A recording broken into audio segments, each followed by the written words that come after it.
এত রাতে না ঘুমিয়ে এখানে কি বউ? এই তো একটু রাতের আকাশ দেখছিলাম। তুমি একা কেন? আমাকেও তো ডাকতে পারতে। তুমি ঘুমোচ্ছিলে তাই আর ডাকিনি। আচ্ছা চলো, এখন দুজনে একসাথে দেখবো রাতের আকাশ। নম্রমিতার হাত ধরে রাফিদ বসে পড়ে ট্রেনের গেটে, পা ঝুলিয়ে দেয় বাইরে। নম্রমিতা বেশ ভয় পাচ্ছে দেখে এক হাতে কোমর জড়িয়ে ধরে রাফিদ। অতঃপর দুজনে ডুব দেয় প্রশান্তিময় একটা সময়ে। সকাল 10টার দিকে তারা পৌঁছে যায় নিউ জলপাইগুড়ি। সেখান থেকে গাড়ি ভাড়া করে মোটামুটি 3.5 ঘন্টার পথ দার্জিলিং। গাড়িতে ওঠার আগে হালকা কিছু নাস্তা করে নেওয়ার উদ্দেশ্যে স্টেশনের পাশে একটা ছোট্ট হোটেলে ঢোকে তারা। পরোটা, অমলেট আর আলু ভাজা দিয়ে হালকা নাস্তা সেরে নেয়। এরপর দোকান থেকে পানির বোতল কিনে নিয়ে তারা চলে আসে বড় রাস্তার দিকে। রাফিদ দরদাম করে একটা গাড়ি ভাড়া করে নেয়। গাড়িতে উঠে বসে তিনজনে। ঘন্টাখানেক পর থেকেই বাইরের প্রকৃতির চেহারা মুহুর্মুহু বদলে যেতে শুরু করে। জলপাইগুড়ি চেনা শহরের রূপ ছাড়িয়ে এগিয়ে যায় গাড়ি। দুপাশে পাইন গাছের বনকে পিছনে ফেলে গাড়ি ক্রমশ অগ্রসর হচ্ছে পাহাড়ের পথে। এতক্ষণ সবকিছু ঠিকঠাক থাকলেও সমস্যা শুরু হয় এরপরেই। কিছুক্ষণ পর থেকেই শুরু হয় চড়াই উতরাই পাহাড়ের রাস্তা। তোহা উৎফুল্লতার সাথে এতক্ষণ মুহূর্তগুলো এনজয় করলেও এবার ভয় পেয়ে যায় খানিকটা। পাশে বসা নম্রমিতার হাত চেপে ধরে ভয়ে। নম্রমিতা জানালা দিয়ে বাইরে তাকায়, দেখতে থাকে পাহাড়ের কোলে মেঘেদের খেলা। অপরদিকে ড্রাইভারের পাশে বসা রাকিব ফ্রন্ট মিররে এক দৃষ্টিতে তাকিয়ে আছে আলগোছে ছড়িয়ে ছড়িয়ে পড়া একগোছা চুলের অধিকারিণী তার প্রিয়তমাকে। দৃষ্টি ফেরানো যেন দায়। মাথার উপর পাহাড়ের আকাশ নীলিমায় নীল হয়ে রয়েছে। পাহাড়ের রাস্তায় অগ্রসর হবার খানিকক্ষণ পর থেকেই মৃদু শীত করতে থাকে তাদের। অগত্যা সকলের গায়ে উঠল গরম কাপড়। পাহাড়ের অপরূপ সৌন্দর্য চোখের সামনে উন্মোচিত করতে করতে গাড়ি ছুটে চলেছে দার্জিলিং এর পথে। অবশেষে যাত্রা শুরুর ঘন্টা তিনেক পর তারা পৌঁছালো তাদের গন্তব্য দার্জিলিং এ। দার্জিলিং পৌঁছানোর পরই পাহাড়ের যে রূপ তাদের চোখের সামনে ধরা দিল, তা এক কথায় অভূতপূর্ব। দার্জিলিং এর বিখ্যাত ম্যালে পৌঁছানোর পর চোখের সামনে রয়েছে অনবদ্য এক সৌন্দর্য, যা বর্ণনায় প্রকাশ অসম্ভব। নিচে পাহাড়ের গা ঘেঁষে চলছে অপরূপ মেঘেদের খেলা। ম্যাল থেকে বেশ কিছু রাস্তা এঁকে বেঁকে নিচের দিকে নেমে গিয়েছে। হোটেলে পৌঁছে দুপুরের খাওয়া দাওয়া শেষ করে যে যার রুমে চলে যায়। পাশাপাশি দুটো রুম, একটাতে রাফিদ নম্রমিতা আর অন্যটাতে তোহা। এতক্ষণ টানা জার্নি করার অভ্যাস তোহার নেই। ফলস্বরূপ রুমে ঢুকেই ক্লান্ত শরীর বিছানায় এলিয়ে দিতেই ঘুমে বুঁদ। নম্রমিতাও বেশ ক্লান্ত। কোনো রকম রুমে ঢুকে ধুম করে উপর হয়ে শুয়ে পড়ে বেডে। এভাবে অলস ভঙ্গিতে নম্রমিতাকে শুয়ে পড়তে দেখে ভ্রু কুঁচকে তাকায় রাফিদ। অতঃপর টান দিয়ে দাঁড় করিয়ে দেয় নম্রমিতাকে।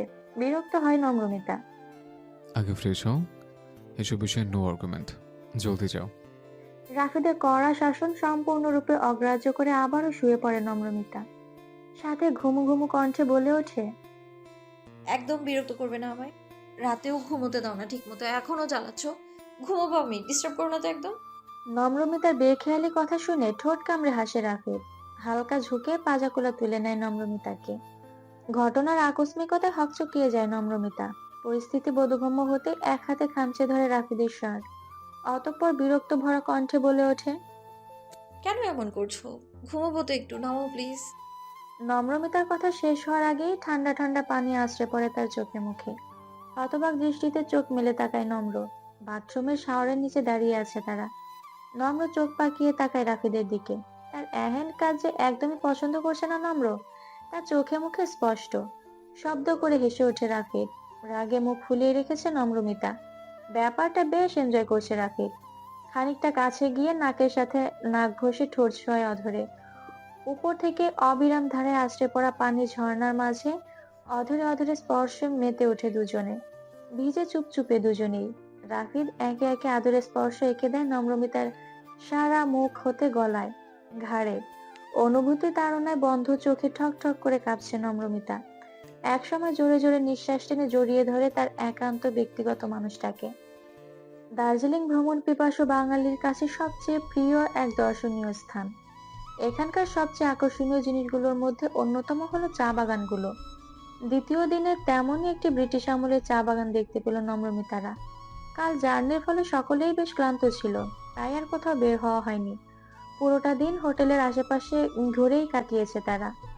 পুরোনো আমলের সেই চা বাগানে পৌঁছে তারা জানতে পারলো অ্যাডাম নামে এক ব্রিটিশ সাহেব ঊনবিংশ শতাব্দীর মাঝামাঝি সময়ে এই চা বাগানটি তৈরি করেন। সেই থেকেই এর নাম হয়েছে অ্যাডাম সাহেবের চা বাগান। কি সুনিপুণ দক্ষতার সঙ্গে পাহাড়ের গায়ে দাগ কেটে এখানকার অধিবাসীরা চা চাষ করেন, কারো দৃষ্টিতে অবাকত্বের রেশ ফেলে দেওয়ার জন্য যা যথেষ্ট। রীতিমতো অবাক চাহনিতে তাকিয়ে আছে সকলে। হঠাৎ নম্রমিতার চোখে পড়ল চা বাগানের মাঝে মাঝে ছোট ছোট চা গাছগুলিকে ছায়াদানের উদ্দেশ্যে লাগানো কিছু বড় বড় পাতাযুক্ত ঝাঁকড়া লম্বা গাছ। কি যে নান্দনিক সৌন্দর্যে নিহিত রয়েছে সেখানে, যা বর্ণনার ভাষা মেলা দেয়। দার্জিলিং এর এই চা তার অতুলনীয় স্বাদ ও গন্ধের কারণে ভারতবর্ষে তো বটেই, ভারতের বাইরেও বিশেষ আন্তর্জাতিক খ্যাতি অর্জন করেছে। সেই চা বাগানের গুদাম থেকে খুব কিছু চা কিনে নেয় তারাও। সবচেয়ে অবাক করার বিষয় এখানের অধিবাসীদের জীবনযাত্রা। চা গাছ থেকে পাতা সংগ্রহের জন্য মূলত মেয়েদের প্রয়োজন হয়। সরু সরু আঙুলের মাঝে কচি পাতা ছাঁটাই করা সহজ হওয়ায় দলবদ্ধভাবে কাজ করছে মেয়েরা। এদের জীবিকা নির্বাহের একমাত্র পদ্ধতি এই চা বাগান। অথচ দেশ বিদেশে খ্যাত এই চা বাগানের শ্রমিকদের জীবন অতীব দুর্বিষহ। কাজের ফাঁকে তারা এক বিশেষ ধরনের খাবার খেয়ে থাকেন। কচি চা পাতার সাথে বিভিন্ন ধরনের মশলা, আলু, চানাচুর দিয়ে মুড়ি মাখিয়ে খেয়ে পার করেন দিনের বেশিরভাগ সময়টা। মেয়েরা প্রত্যেকে নিজেদের বাড়ি থেকে কিছু কিছু জিনিস এনে বানায় এই খাবার। কেউ দুটো আলু তো কেউ মুড়ি, আবার কেউ নিয়ে আসে অল্প কিছু চানাচুর। এভাবেই সমবেতভাবে তারা এই খাদ্য বানিয়ে তা খেয়ে দিন পার করে। সারাদিন ঘোরাঘুরি করে বিকেলের দিকে রুমে ফিরে রাফিদ, নম্রমিতা আর তোহা। দুপুরের খাবারটা বাইরেই সেরে নিয়েছে। ঘোরাঘুরি শেষে ফুরফুরে মেজাজে রুমে ঢোকে নম্রমিতা। দরজার নব ঘুরিয়ে ভেতরে ঢুকতেই রীতিমতো হা হয়ে যায়। রুমের মাঝে লাল আর সাদা গোলাপের পাপড়ি বেছানো। দরজা হতে বেড পর্যন্ত সরু রাস্তা করে এই পাপড়িগুলো সাজানো। পুরো রুম জুড়ে দারুণ এক সাজসজ্জা। ছোট ছোট হ্যারিকেন আকৃতির লাইট হলদে আলোয় আলোকিত রুমের চারিপাশ। বেডের মাঝে সুন্দর করে লেখা, তিক্ত বুকের প্রশান্তি, আমার মায়াবতীকে স্বাগতম হৃৎপিঞ্জরে। সিলিং হতে ঝোলানো রঙিন বেলুন। বেলুনের শেষ প্রান্তে রং বেরঙের ফিতের বাহার। প্রতিটা ফিতের মাঝে আটকানো একটা করে চিরকুট। আবেগে আপ্লুত হয়ে পিছন ফিরে তাকায় নম্রমিতা। না, কোথাও রাফিদ নেই। কৌতূহলবশত সে এগিয়ে যায় গোলাপের পাপড়ি বেছানো সে রাস্তা দিয়ে। রাস্তার শেষ একেবারে বেডের কাছে। সাদা বেডশিটের উপর গোলাপের লাল পাপড়ি দিয়ে লেখা কথাটা বার কয়েক মনে মনে আওড়ায় নম্রমিতা। পাশে রাখা কালো রঙের একটা শাড়ি, সাথে একটা চিরকুট। প্রফুল্ল চিত্তে চিরকুটটা হাতে উঠিয়ে নেয় নম্রমিতা। শুভ্র পছন্দ করা মেয়েটাকে কালোতে এত বেশি কেন মানায় বলতে পারো? সবাই লাল গোলাপ হয়, তুমি নয় আমার গোলাপ হলে, যা রীতিমতো দুর্লভ, রীতিমতো দুর্লভ। অদ্ভুত এক প্রশান্তি ছেয়ে যায় নম্রমিতার হৃদয়ে। সে জানে না আদৌ কি সারা জীবন পাশে পাবে রাফিদকে, নাকি অচিরেই ঝরে পড়বে তাদের প্রেমের কথা। এসবের কোনো উত্তর জানা নেই। শুধু এটুকুই জানে, কাল কি হবে তা ভেবে আজকের সময়টা নষ্ট করতে নেই। যদি এই অনুভূতিগুলো মিথ্যেও হয়, তবুও সেই মিথ্যেই চায়। থাক না কিছু সময় নীরবে মিথ্যে সয়ে নেওয়ার মতো। এতে ক্ষতি তো কিছু নেই, বরং স্মৃতির পাতায় জমা হবে আরো কিছু ঘটনা। সাক্ষী হবে আরো কিছু ভালোবাসাময় মুহূর্তের। তোহার রুম থেকে শাওয়ার নিয়ে কালো একটা পাঞ্জাবি পরে বের হয় রাফিদ। বেডের উপর উপুর হয়ে শুয়ে ফোন দেখছিল তোহা। অসময়ে দরজার আওয়াজ শুনে ঘাড় ঘুরিয়ে তাকায় সে। অতঃপর ঝট করে উঠে বসে চোখ বড় করে তাকায় সে। কি রে পেতনি, এভাবে তাকাচ্ছিস কেন? আমার মতো সুইট হ্যান্ডসাম ছেলেদিকে একদম নজর দিবি না, তাহলে দেখা যাবে তোর মতো শ্যাওড়া গাছের ভূত হয়ে যাবো কোনোদিন। মেজাজ তিরিক্ষে রেখে আঙুল উঁচিয়ে তেড়ে আসে তোহা। এরপর কোমরে দুই হাত গুজে বলে ওঠে, তুই আমাকে শ্যাওড়া গাছের পেতনি বললি তাই না? দাঁড়া, তোর ভাবিকে ইমপ্রেস করা ঘোচাচ্ছি আমি। ওই ওই ওই যে ওই মেয়েটার কথা মনে আছে? কোন মেয়ে আবার? দেখ, এসব নিয়ে জিন্দেগিতে ব্ল্যাকমেল করতে পারবি না আমাকে, কারণ নম্র ছাড়া কারো থেকে চোখ তুলেও তাকে নি আমি। ওকে? পাঞ্জাবির কলার ঠিক করতে করতে একটু ভাব নিয়ে বলা রাফিদের কথায় হা হা করে হেসে ওঠে তোহা। এরপর নিজেও একটু ভাব নিয়ে আয়েশ করে বসে বেডে। তারিন বলে মেয়েটার কথা ভুলে গেলি ভাইয়া? আহা, কি প্রেম দুজনের। তোহা, এবার কিন্তু বাড়াবাড়ি হচ্ছে। তার আমার কিচ্ছু লাগে না, এটা শুধুমাত্র একটা নাটক ছিল, নম্রকে জেলাসি ফিল করানোর জন্য। সেটা তো তুই জানিস, আমি জানি, কিন্তু ভাবি। নম্র সম্ভবত এসবের কিছু জানে না, নাহলে এতদিন নিশ্চয়ই এ নিয়ে কিছু বলতো বা জিজ্ঞেস করতো। 2000 টাকা দে। তোহার কথা শুনে ভ্রু কুঁচকে তাকায় রাফিদ। হুট করে কি হলো কিছুই বুঝতে পারছে না সে। কি হলো, দে জলদি। কিসের জন্য? তোর সিক্রেট লকারে রাখার জন্য। এখন যদি আমি ভাবি কি তারিনের কথা বলি, কি হবে বুঝতে পারছিস তো? তোহার হাই তুলতে তুলতে ঢং করে বলা কথা শুনে অসহায় চোখে তাকায় রাফিদ, যার অর্থ ঝোপ বুঝি ঠিক কোপ মারলি তাই তো, সময় আমারও আসবে। অতঃপর দাঁত কটমট করে গুনে গুনে 2000 টাকা তোহার হাতে দিয়ে বিদায় নেয় রুম থেকে। গন্তব্য তার প্রতীক্ষায় রয়েছেন যিনি, প্রিয়সিনী। নিঝুম রাতে শহরের অলিগলিতে প্রিয় মানুষের হাতে হাত রেখে ঘুরে বেড়ানোর শখ তো প্রতিটা মানুষেরই হয়। তুহাও তার ব্যতিক্রম নয়, বরং সে কল্পনায় বহুবার আঁকড়ে ধরে প্রিয় সেই মানুষটার বাহু। একটু বেশি জোরে সোরে আঁকড়ে ধরে, যদি হারিয়ে যায় সেই ভয়েই বোধ হয়। জানালা ভেদ করে ঠান্ডা বাতাস হু হু করে রুমে প্রবেশ করছে। শীততাপ নিয়ন্ত্রণ করা রুমের ভেতরের পরিবেশ ক্রমশ ঠান্ডা হয়ে আসছে। তবুও ভালো লাগছে তোহার। খোলা জানালা থেকে আসা ফুরফুরে বাতাসে প্রাণ ভরে নিঃশ্বাস নিচ্ছে। রাতের দার্জিলিং এর সৌন্দর্য উপভোগ করতে বেরিয়ে পড়ে তোহা। নম্রমিতা আর রাফিদ তাদের মতো করে ব্যস্ত, তাই এই মুহূর্তে তাদেরকে বিরক্ত না করে কাউকে না জানিয়ে বেরিয়ে পড়ে তোহা। জাঁকজমকপূর্ণ হোটেলে চারপাশটা ঘুরছে সে। আশেপাশে ঠান্ডার ফলে মানুষজন কম। হাঁটতে হাঁটতে কখন যে হোটেলের পিছনের দিকে নির্জন রাস্তায় চলে আসে তার জানা নেই। এদিকটা একেবারে ঘুটঘুটে অন্ধকার না হলেও বাকি জায়গার তুলনায় বেশ নিরিবিলি আর আবছায়া। বেশ কিছুটা দূরত্বে দূরত্বে হলদেটে আলো জ্বলছে। জায়গাটা দেখে বাগানের মতো মনে হলেও আদতে তা না। ছোট বড় বেশ কিছু গাছ রয়েছে। শীতের ফলে জ্যাকেটটা আরো খানিকটা গায়ের সাথে জড়িয়ে নিয়ে তোহা পা বাড়ায় সামনের দিকে। বেশ খানিকটা দূরে দুইজনকে বসে থাকতে দেখে ভরসা পায় তোহা। ভয় কেটে যায় খানিকটা। শীতের ফলে দুজনেই জ্যাকেট পরে বসে আছে গুটিসুটি হয়ে। একজন মেয়ে, আর একজনকে দূর থেকে দেখে বোঝা যাচ্ছে না। খানিকটা অন্ধকারাচ্ছন্ন হওয়ায় মেয়েটার মুখও বোঝা যাচ্ছে না ঠিকভাবে। হঠাৎ করে উঠে দাঁড়ায় দুজনে। খানিকটা দূরত্ব আর অন্ধকারাচ্ছন্ন হওয়ায় ঘটনা ঠিক বুঝতে পারছে না তোহা। তবে দুজনে কিছু সিরিয়াস বিষয় নিয়ে আলোচনা করছে তা তাদের ভাবভঙ্গিমায় স্পষ্ট। ঠক ঠক করে দরজার শব্দে বুক কেঁপে ওঠে নম্রমিতার। সে জানে আগত ব্যক্তিটা কে হতে পারে, তবুও কেমন যেন এক রোমাঞ্চকর অনুভূতির দোলাচল দেহ মন জুড়ে। লক করা না থাকায় দরজা খুলে ভেতরে প্রবেশ করে রাফিদ। কোনো দিকে না তাকিয়েই আগে লক করে দরজা, অতঃপর ফিরে তাকায় সামনের দিকে। বুক ধুকপুক করছিল তার। নব্য এক অনুভূতিতে শিরশিরিয়ে উঠছে শিরদাঁড়া। কালো শাড়ি, লাল পাড়, চুলগুলো খোপা করে বাঁধা। উল্টো দিকে মুখ করে দাঁড়ানোর ফলে উন্মুক্ত পিঠ দৃশ্যমান রাফিদের চোখের সামনে। কালো পোশাকের মাঝে ফর্সা ত্বক যেন হাতছানি দিয়ে ডাকছে তাকে। নেশা লেগে যাচ্ছে রাফিদের। অদৃশ্য কোনো এক টানে সে এগিয়ে যাচ্ছে নম্রমিতার দিকে। রুমের আনাচে কানাচে লাগানো সুগন্ধি মোমবাতির আলোয় একে একে চিরকুটগুলো খুলে পড়া শুরু করে নম্রমিতা। প্রতিটা বেলুন হতে ঝোলানো ফিতের সাথে লাগানো চিরকুটগুলো খুলে একে একে পড়ছে সে। এরপর জমা করছে হাতের মাঝে। শূন্য হাতে এসেছি দ্বারে, করুণা করে হলেও দাওকে পেরেতে এই খড়খড়া মরুভূমিতে। ওগো বিনা সেনে কাঁপে না তোমার ওষ্ঠ, যখন ঘুমে মাতাল তাকে আলিঙ্গনে চুমে নাও। প্রতিটা চিরকুট যেন অনুভূতির রঙে ঠাসা। লজ্জায় নুয়ে যাচ্ছে নম্রমিতা। শ্বাস প্রশ্বাসের গতি তুঙ্গে তুলে দিতেই বোধহয় আগমন ঘটে রাফিদের। উন্মুক্ত পিঠে অগণিত অধরে স্পর্শ এঁকে নাক ঘষে রাফিদ। কেঁপে ওঠে নম্রমিতা। অতঃপর দুই হাতের বাহুবন্ধনীতে আবদ্ধ করে পবিত্র নিখাত ভালোবাসার পরশে ডুবিয়ে রাখে প্রিয়তমাকে। অলকান্দা, কি নেশায় জড়ালে, মাধুরী মিশায় ডাকেছে তুমি নব্য ছন্দ তালে। হেসে তো দেখো, তবু তরে সাজানো রয়েছে মোর ফুলের গালিচা। কাছাকাছি যেতেই বিস্ময়ে হতবাক তোহা।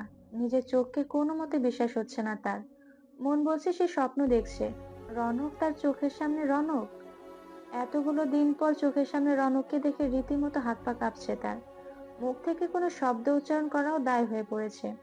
অনুভূতির আন্দোলনে বিবশ মনের অবশ ভাবকে দূরে ঠেলে দৌড়ে গিয়ে রনকের গলা জড়িয়ে ঝুলে পড়ে তোহা।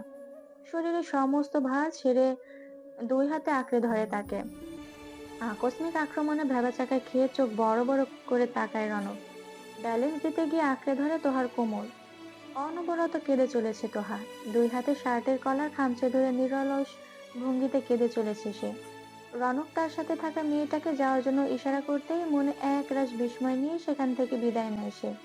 কিছু সময় অতিবাহিত হয় নীরবে। তোহার নাক টেনে টেনে কান্না আর রনকের নিঃশ্বাসের শব্দ ছাড়া কিছুই শোনা যাচ্ছে না। বেশ কিছুক্ষণ পর কান্না থেমে আসে তোহার। নিজের অবস্থান সম্পর্কে অবগত হতেই লজ্জায় লাল হয়ে যায়। রনককে ছেড়ে নিচে নামার জন্য উদ্যত হলে কোমরে রাখা হাত আলগা করে দেয় রনক। এতক্ষণ সে রনকের গলা ধরে ঝুলছিল। ভাবতেই লজ্জায় নিয়ে যায় তোহা।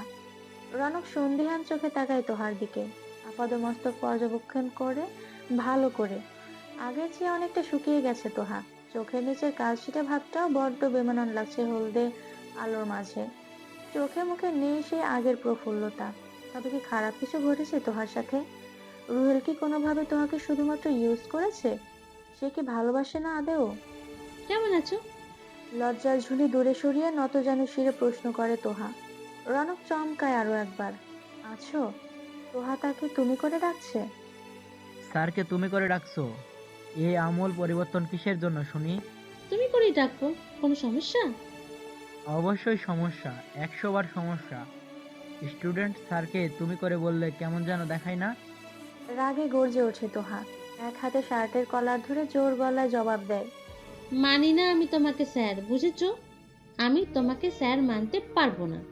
তোহা বাড়াবাড়ি হয়ে যাচ্ছে কিন্তু এবার। আচ্ছা সরি। মেয়েটা কে ছিল? ওয়াইফ? তোহার মলিন কণ্ঠ শুনে ভেতরে ভেতরে চমকালেও তা প্রকাশ করে না রনক। ভাবভঙ্গি আগের মতোই গম্ভীর রেখে বলে, ভীষণ আপন কেউ, খুব কাছের কেউ আমার মানুষটা। কান্না পায় তোহার। এতগুলো মাসের অপেক্ষা বৃথা মনে হয়। কার জন্য অপেক্ষা করেছে সে? যার মনে অন্য কারোর ঠাঁই তার জন্য? কাকে ভেবে নিত্য নতুন স্বপ্ন সাজিয়েছে সে? যার স্বপ্নের রানী অন্য কেউ। বিষাদের সেই বিষাদ হওয়া দিনগুলো যার নামে গুছিয়েছিল, তার মনে যে অন্য কারোর বসবাস। সাজানো তার স্বপ্নের সংসার এক লহমায় ভেঙে যেন চুরমার হয়ে গেল। একটু একটু করে জমানো অনুভূতিগুলো তাসের ঘরের মতো একটা টোকায় ছন্ন ছাড়া হয়ে গেল। কষ্ট হচ্ছে তার, বাজে রকম কষ্ট। এতটা কষ্ট সে আজ অব্দি কখনো পায়নি। সোনা চামচ মুখে নিয়ে বড় হওয়াটা বড্ড ভুল হয়েছে তার। বাবা মার ভাইয়ের ছত্রতলে আদরে বড় হওয়া আজ সবচেয়ে বেশি দোষের লাগছে তার কাছে। সেও যদি আর 5টা মধ্যবিত্ত বাড়ির মেয়ের মতো কষ্টে বড় হতো, তবে বোধহয় ভালো হতো। অন্তত কষ্ট সয়ে নেওয়া তো শিখতো হাজারো অপ্রাপ্তি নিয়েও বেঁচে থাকতে হয়। বাবা মায়ের মুখের দিকে তাকিয়ে পছন্দের মানুষকে ভুলে যাওয়া শিখতো। কষ্টগুলো গিলে ফেলে সম্মুখে হাসি মাখা মুখে থাকা সুন্দর এক অভ্যাস তার হতো।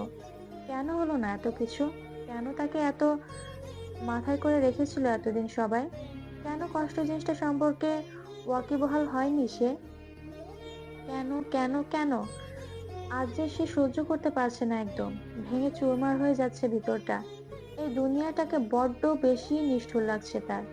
নিঃশ্বাস নিতেও যেন কষ্ট হচ্ছে। নিষ্ঠুর এই দুনিয়ার মাঝে তার মতো নগণ্য মানুষ মারা গেলে কি খুব ক্ষতি হবে? খুব কি ক্ষতি হবে যদি সে এখনই মারা যায়? আচ্ছা, বাবা মা ভাইয়া কি খুব বেশিই কষ্ট পাবেন? আর রনক, তার কি আদৌ কিছু যায় আসবে? না, আসবে না। সে তো কখনো ভালোবাসেনি তাকে, শুধু করুণা করেছে। আচ্ছা, সে বেঁচে থাকলে কি সহ্য করতে পারবে চোখের সামনে প্রিয় মানুষের হাতের ভাঁজে অন্য কারো ভাঁজ? পারবে সহ্য করতে প্রিয় মানুষটা অন্য কারো দৃষ্টির মোহে মাতোয়ারা? তাদের দুষ্টু মিষ্টি খুনসুটিময় প্রেম সহ্য করতে পারবে তো সে? না, পারবে না। তার চেয়ে বরং এখনই তার কিছু একটা হয়ে যাক। এত এত অপ্রাপ্তের মাঝে কিভাবে বাঁচবে সে? রনকের তো কোনো দোষ নেই। ভালো তো সে একাই বেসেছিল, তাই কষ্টটাও তার একারই প্রাপ্য। ভালোবাসো? না, বরং অনেক বেশি ভালোবেসে ফেলেছি। কিভাবে? কিভাবে যেন জড়িয়ে পড়েছি তার মায়ায় নিজের অজান্তে। কাকে এতটা ভালোবেসে ফেলেছো? তোহার কিশোরী চঞ্চল মন? দীর্ঘশ্বাস ফেলে তোহা। তারপর মুখে ফিকে হাসি বজায় রেখে তাকায় রনকের দিকে। ভারাক্রান্ত কণ্ঠে বলে ওঠে, থাক না কিছু জিনিস অজানা, সে তো অন্য কারোর। আমি চাই সে ভালো থাকুক, ভীষণ ভালোবাসুক তার প্রিয় মানুষটাকে ঘিরে। আমি না হয় দূরের মানুষ, দূরেই থাকলাম। বড় বড় কথা শিখে গেছো তো বেশ। শুনেছি বয়সের চেয়ে জীবনের অভিজ্ঞতা বেশি শিক্ষা দেয়। আর তাছাড়া আমার 18 বছর হয়ে গেছে, আর কত ছোট থাকবো? নিস্তব্ধ রাতের শুনশান পরিবেশ। শীতের ফলে একটু বেশি ছমছমে ভাব চারপাশে। নিজেদের নিঃশ্বাসের শব্দও যেন কানে এসে বাড়ি দিচ্ছে। বেশ অনেকটা সময় শীতের মাঝে কাটানোর ফলে দার্জিলিং এর কনকনে শীতটাও এখন সহনীয় লাগছে। নিশীথের সেই নিস্তব্ধতার মাঝে একটা কাঠের বেঞ্চে পাশাপাশি বসে আছে দুই ছন্নছাড়া মানব মানবী। একজনের মনে রয়েছে হাজারো শঙ্কা, না পাওয়ার ব্যথা, আর একজন নিমগ্ন গভীর চিন্তায়। উদ্গ্রীব আর চিন্তার মাঝে বারে বারে জিভ দিয়ে ঠোঁট ভেজাচ্ছে সে। মনের মাঝে জমে থাকা হাজারো প্রশ্নরা আকুপাকু করছে প্রকাশের জন্য। অবশেষে নিস্তব্ধতাকে নিধন করে হালকা কাশি দিয়ে তোহার দৃষ্টি আকর্ষণ করে রনক। কেমন আছো তোহা? ভালো। কতদিন পর দেখা। 7 মাস 13 দিন 4 ঘন্টা। তোহার এখন নিখুঁত হিসেব গণনায় বিস্ময় ভাবটা প্রগাঢ় হয় রনকের। তবুও নিশ্চুপে হজম করে নেয় সে। তোহাকে সময় দেয় নিজে থেকে প্রকাশে। একা এসেছো? আমাকে এত বেশি সাহসী মনে হয় আপনার? মনে তো আরো অনেক কিছুই হতো, কিন্তু এখন যে তার ছিটে ফুটাও নেই। বলা তো যায় না, সাহস সঞ্চয় করে ফেলছো হয়তো। ভালোবাসলে মানুষ আবার সব পারে, এমনকি গাধা থেকে শেয়াল হতেও। রনকের কথা শুনে চোখ ছোট ছোট করে নির্দেশক ভাবে তাকায় তোহা। কোনোভাবে রনক কি তাকে গাধা উপাধি দিল? সে মোটেও গাধা ছিল না, শুধু একটু বেশি লাজুক আর ভীতু ছিল।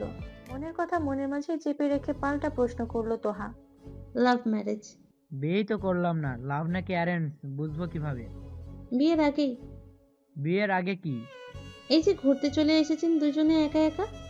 তোহার কথা শুনে খুব একটা চমকায় না রনক, কারণ কিছুক্ষণ আগে সে তোহাকে ঠিক এমনটাই ইঙ্গিত দিয়েছে। তার মানে তোহা ঠিকঠাক বুঝেছে। কথাটা সঠিক জায়গায় লেগেছে ভেবেই হাসে রনক। তোহা বিরতিহীন ভাবে তাকিয়ে থাকে রনকের দিকে এক দৃষ্টিতে। আজ কতগুলো দিন পর সে এত কাছাকাছি থেকে দেখছে এই মানুষটাকে, দেখছে তার নিষ্পাপ হাসি। কখনো দাঁত বের করে হাসে না রনক, চাপা হাসে। তার সবকিছুতেই কেমন যেন এক অ্যারোগ্যান্ট ভাব। হাসলে দুই ঠোঁটের মাঝে হালকা ভাঁজ সৃষ্টি হয়, চওড়া হয় ঠোঁট দুটো দুই পাশে। রুহেল কোথায়? রুমে নাকি? রনকের কথা শোনা মাত্র ধ্যান ভঙ্গ হয় তোহার, সাথে বিরক্তও হয় খানিকটা। স্যার হয়ে স্টুডেন্টকে বয়ফ্রেন্ডের সাথে একা একা ঘুরতে আসার জন্য উৎসাহিত করছেন? Shame on you. আজকালকার জেনারেশনের ছেলেমেয়েরা স্যারকে কত সম্মান করে দেখলাম হয়তো। যেভাবে এসে জড়িয়ে ধরেছে আজকাল স্টুডেন্টরা, যেন স্যার নয় বয়ফ্রেন্ড। যে যেমন কাজ করে তা তো তেমনই মনে হবে। ওই যে কথায় আছে, চোরের মন বোঝকার দিকে। নিচে একা একা গার্লফ্রেন্ডকে নিয়ে ঘুরতে এসেছে আর দোষ দিচ্ছে আমাদের। আরে দোষ কোথায় দিলাম? আর কি সব যা তা বলছো? ওটা তো আমার। থামে রনক, বলতে বলতে সে অনেক কিছুই বলে ফেলেছিল। আর একটু হলে কি বোকামির কাজটাই না করতে যাচ্ছিল সে। মেয়েটা যে আর কেউ নয়, বরং তার একমাত্র বোন। রনকের মন বলছে তোহা তাকে ভালোবাসে, ঠিক তার মতো করেই, আবার হয়তো তার থেকে একটু বেশি। যদি তার ধারণা সঠিকও হয়, তাও এত সহজে তো মাফ করা যাবে না তোহাকে। একটু কষ্ট না হয় সেও পাক। যেভাবে দিনের পর দিন অন্য কারো পাশে নিজের ভালোবাসার মানুষকে দেখে একটু একটু করে পুড়েছে সে, নিঃশব্দে আত্মচিৎকার করে গেছে। তার কানাকড়িও সহ্য করতে দেবে না সে তোহাকে, তার আগেই ধরা দেবে। তবে খানিকটা কষ্ট তার প্রাপ্য, সেটুকুই না হয় সহ্য করুক কিছুদিন। দার্জিলিং এর আরেকটি অন্যতম আকর্ষণ হলো টাইগার হিল থেকে ভোরের সূর্যোদয়ের দৃশ্য। সেই কারণে টাইগার হিল না গেলে দার্জিলিং যাওয়া অসম্পূর্ণ থেকে যায়। ভ্রমণের তৃতীয় দিন ভোর 4টের সময় উঠে আগে থেকে ঠিক করে রাখা গাড়ি করে তারা পৌঁছে যায় টাইগার হিল। আকাশে তখন সবে মৃদু মৃদু আলো ফুটছে। টাইগার হিল পৌঁছে একদিকে যেমন সূর্যোদয়ের সাক্ষী হবার রোমাঞ্চ অনুভব করা যায়, অন্যদিকে প্রচন্ড ঠান্ডা হাওয়া এসে সর্বাঙ্গ কাঁপিয়ে দেয়। অবশেষে ভোর 4:45 মেঘের পিছন দিক থেকে প্রভাতের আগন্তুক সূর্যের দেখা মিলল। সে এমন এক অভূতপূর্ব দৃশ্য যা ভাষায় প্রকাশের চেষ্টা অনর্থক। একদিকে সূর্যের আলো আকাশ জুড়ে ধীরে ধীরে ছড়িয়ে পড়ছে, আর অন্যদিকে পশ্চিমে কাঞ্চনজঙ্ঘার গায়ে সূর্যের সোনালী রং লেগে মনে হচ্ছে গোটা কাঞ্চনজঙ্ঘাকে কেউ যেন সোনা দিয়ে মুড়ে দিয়েছে। চমৎকার এক রোমাঞ্চকর দৃশ্যের সৃষ্টি হয়েছে। নম্রমিতা আর তোহা একসাথে এদিক ওদিক চঞ্চল মেঘের মতো দৌড়াদৌড়ি করছে। উচ্ছ্বাসে মেতে উঠে যেন তারা পরিণত হয়েছে ষোড়শী কিশোরী নারীতে। দূর থেকেই একজোড়া চোখ ভীষণ তৃপ্তিতে দেখছে তাদের। ক্রমে অন্ধকার ঘনিয়ে লালাব আলোয় পুলকিত হয়েছে চারপাশ। তোহা আর নম্রমিতা একসাথে কিছু পিক তুলে নেয়। এরপর রাদেবকেও ফ্রেমবন্দি করার জন্য ডাক দেয় নম্রমিতা। রাফিদ রাজি না হয় অগত্যা নম্রমিতা নিজেই এগিয়ে যায় তাকে জোর করে টেনে আনতে। আনমনা হয়ে সেলফি নিতে নিতে কখন যে একদম কিনারে চলে গেছে খেয়াল নেই তোহার। হুট করে সামনে রনককে দেখে হাসি চওড়া হয় তার। এদিকে তোহার অবস্থান দেখে গলা শুকিয়ে কাঠ রনকের। আর এক পা এদিক ওদিক হলেই সোজা পাহাড়ের খাদে পড়ে যাবে সে, যেখান থেকে বেঁচে ফিরতে পারেনি আজ পর্যন্ত কেউ।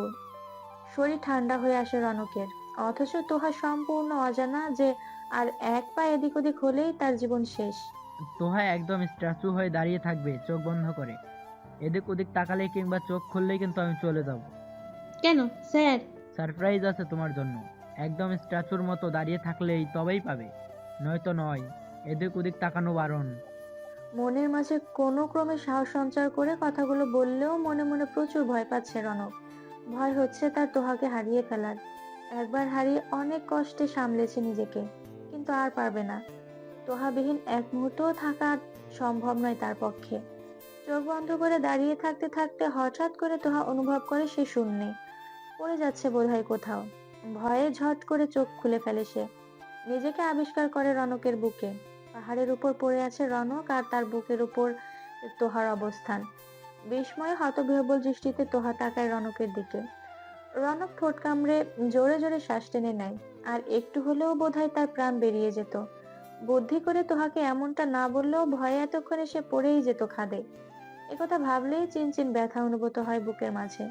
অসহনীয় ব্যথায় বুঁদ হয়ে ওঠে শরীরের সমস্ত শিরা উপশিরা। রনক দুই হাতের আঁজলায় ভরে নেয় তোহার মুখশ্রী। কপালের সাথে কপাল ঠেকিয়ে নিঃশব্দে বিসর্জন দেয় কয়েক ফোঁটা অশ্রু। সকলের করতালিতে হুঁশ ফেরে রনকের। তোহাকে ছেড়ে উঠে দাঁড়ায় সে। আশেপাশে তাকিয়ে লজ্জায় মাথা নত হয়ে যায় তোহার। আর রক্তিম আভা ফুটে ওঠে গালের দুই পাশে। লজ্জার আড়ষ্টতা নিয়ে এদিক ওদিক চোখ বুলিয়ে খোঁজে পরিচিত মুখ দুটোকে। তৎক্ষণাৎ আতঙ্কিত অবস্থায় দ্রুত পায়ে সেখানে উপস্থিত হয় রাফিদার নম্রমিতা। এগিয়ে আসে রনকের পরিবারও। তোহা, ঠিক আছো তুমি? কোথাও লাগেনি তো? নম্রমিতার বিচলিত কণ্ঠে বলা প্রশ্নের উত্তর দেওয়ার আগেই একজোড়া স্নেহের হাত তোহার মাথা চেপে ধরে নিজের বুকে। ড্রিম ড্রিম শব্দে উচ্চ গতিতে ওঠানামা করছে তার হৃদস্পন্দন। একমাত্র বোন, ভীষণ আদরের তার। তোহাকে এমন অবস্থায় দেখে রাফিদ দৌড়ে আসতে নিলে থামিয়ে দেয় নম্রমিতা। রাফিদ চোখ পাকিয়ে তার দিকে তাকাতেই ইশারায় রনককে দেখায় সে। রাফিদ ততক্ষণে যা বোঝার বুঝে গেছে। ঠিক সেই মুহূর্তেই রনক তোহার কোমর জড়িয়ে ধরে টান দেয় নিজের দিকে। ফলস্বরূপ দুজনে একসাথেই লুটিয়ে পড়ে মাটিতে। ভাইয়া, তুমি ঠিক আছো তো? এমন পাগলামি কেউ করে যদি তোমার কিছু হয়ে যেত? তারিনের কথা শুনে হাসে রনক, সাথে আশ্বস্ত করে বলে সে ঠিক আছে। অপরদিকে তারিনকে সেখানে দেখে হতবাক তোহা, নম্রমিতা সহ রাফিদও। এক একজনের মনে চলছে এক এক রকমের দ্বন্দ্ব। এটা তো সেই কালকের মেয়েটা। তুমি কি ওকে চেনো? তারিনের কথায় রনক বাঁকা চোখে তাকায় তোহার দিকে। বিস্ময়ে হতবাক তোহা। রনক যে কাল রাতেই তাকে বলল মেয়েটা তার গার্লফ্রেন্ড, তবে ভাইয়া বলে ডাকছে কেন? তোহার মনের অবস্থা বুঝতে পারে রনক, তাই আপাতত চেনে বলেই সম্মতি দিল। বাকি বিশ্লেষণ না হয় পরে করা যাবে। এদিকে তারিন রাফিদকে দেখার আগেই ব্যস্ততা দেখিয়ে দূরে চলে যায় রাফিদ। নম্রমিতার সামনে যেন কোনোভাবেই তারিনের ব্যাপারটা খোলাসা না হয়, তার জন্যই এই প্রয়াস। কিন্তু শেষ রক্ষা কি আদৌ হলো? নম্রমিতা রনককে ধন্যবাদ জানিয়ে এগিয়ে যায় গাড়ির দিকে। মেয়েটাকে তার বড্ড চেনা চেনা লাগছে, কিন্তু কোথায় দেখেছে ঠিক মনে করতে পারছে না। টাইগার হিল থেকে ফেরার পথে গাড়ি ঘন্টাখানেকের জন্য বাতাসিয়া লুপে থামে। সেখানে গোল করে পেঁচিয়ে ঘিরে রয়েছে টয় ট্রেনের লাইন। দার্জিলিং এর হিমালয়ান রেলওয়ের অন্তর্গত টয় ট্রেনগুলি যাতে পাহাড়ি ঢালু পথে সরাসরি না নেমে কিছুটা ঘুরে সুরক্ষিতভাবে নামতে পারে, তার জন্য ইংরেজরা এই বাতাসিয়া লুপ তৈরি করেছিল। ইংরেজিতে লুপ মানে বক্রাকার কিংবা বৃত্তাকার কোনো অঞ্চল। পাহাড়ে চড়াই পথে টয় ট্রেনের যাত্রাকে সাবলীল করার জন্য 1919 সালে বাতাসিয়া লুপ গড়ে তোলা হয়। টয় ট্রেন বাতাসিয়া লুপে 360 ডিগ্রি ঘুরে যায়, ফলে দার্জিলিং এর প্রাকৃতিক সৌন্দর্যে বৃত্তাকার ভিউ পাওয়া যায়। চোখে পড়ে তুষার ধবল হিমালয়। বাতাসিয়া লুপ থেকে বিশ্বের তৃতীয় উচ্চতম শৃঙ্গ কাঞ্চনজঙ্ঘা দেখলে তার স্মৃতি মনের মণিকোঠে চিরকাল থেকে যাবে। পাহাড়ের রানী দার্জিলিং শহরটিকেও অনবদ্য লাগে। এখানে রয়েছে বিশাল মনোরম বাগান, বহু রকমের গাছে সাজানো, রং বেরঙের ফুল মুগ্ধ করার মতো। বাতাসিয়া লুপের কেন্দ্রে একটি যুদ্ধ স্মৃতিস্মারক আছে। ভারত স্বাধীন হওয়ার পর বিভিন্ন যুদ্ধে নিহত গোর্খা শহীদ বীর সৈনিকদের শ্রদ্ধা জানাতে 1995 সালে এটির উদ্বোধন করা হয়। এক গোর্খা সৈনিকের ব্রোঞ্জ মূর্তি এখানে শোভা পাচ্ছে। প্রতিদিন ভোর 5টা থেকে রাত 8টা পর্যন্ত বাতাসিয়া লুপ খোলা থাকে পর্যটকদের জন্য। প্রবেশ মূল্য মাথাপিছু 20 টাকা। সামনেই রয়েছে একটি ছোট্ট বাজার। স্থানীয় মানুষদের তৈরি নানান দ্রব্য পাওয়া যায় এই বাজারে। টয় ট্রেন লাইনের চারপাশেই বহু মানুষ বিভিন্ন সুন্দর সুন্দর জিনিসের পসরা নিয়ে বসেন। নম্রমিতা কয়েক জোড়া শাল নিয়ে নেয় বাড়ির সকলের জন্য। তোহা নিজের পছন্দ মতো পাহাড়ি কিছু অর্নামেন্টস পছন্দ করে। মোটামুটি কেনাকাটা শেষ করে তারা গাড়িতে ওঠে। গন্তব্য সোজা হোটেল। নম্রমিতার মনের মাঝে তখন থেকেই খচখচ করছে মেয়েটার মুখ। কিছু একটা ভেবে ফোনটা বের করে সে। সেদিনের পাঠানো ছবিগুলোতে মেয়েটাকে জুম করে দেখতেই চমকে ওঠে নম্রমিতা। মাথা যেন ঘুরতে থাকে ভন ভন করে। তার সন্দেহই তবে ঠিক হলো অবশেষে। ছবির মেয়েটা আর এই মেয়েটা যে এক, তাতে আর কোনো সন্দেহ নেই নম্রমিতার। আজকে মেয়েটার ডান হাতে একটা বিশেষ আকৃতির ট্যাটু দেখেছে সে, আর ছবির মেয়েটার হাতের সেই একই জায়গায় একই আকৃতির ট্যাটু।